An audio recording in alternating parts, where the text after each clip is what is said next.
And it's horrifying to me, frankly, to hear that what hotels use to decide what they're going to price your vacation at or your airplane ticket at is being used to decide whether kids can go to college or not. That is incredibly disturbing. So my question is for Mr. Wishing.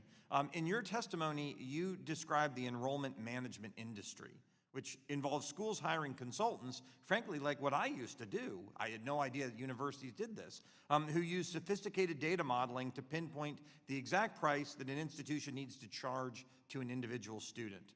How prevalent are these consultants in higher education? How much money are these people getting paid to do this? And how do they influence the prices that are charged to students and their families?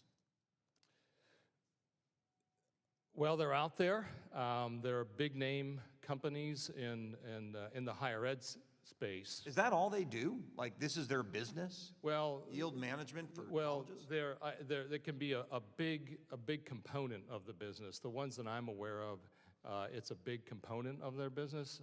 I've been to I was at a summit, so to speak, here in D.C.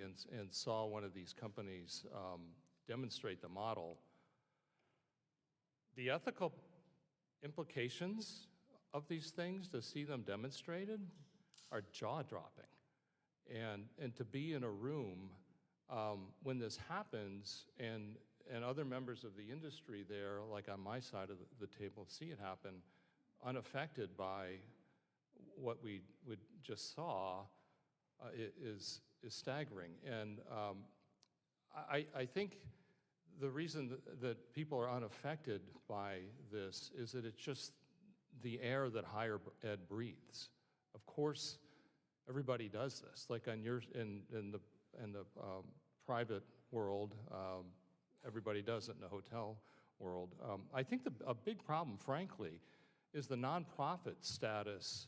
And everybody might be horrified that I'm saying this, but the nonprofit status that higher institutions of education have, because we're supposed to serve the public good, and families and students assume that's what we're doing. But behind the curtain, there are people pulling all kinds of levers that don't work for the public good. No, I appreciate that. Look, one of the biggest public policy problems we have today is the whole idea of nonprofit. It's a branding issue. People hear something as nonprofit, they assume like struggling people that are, starving to death, that are working for the nobility of the enterprise, because it's a nonprofit enterprise. All a nonprofit institution means is that there are no profits distributed to shareholders.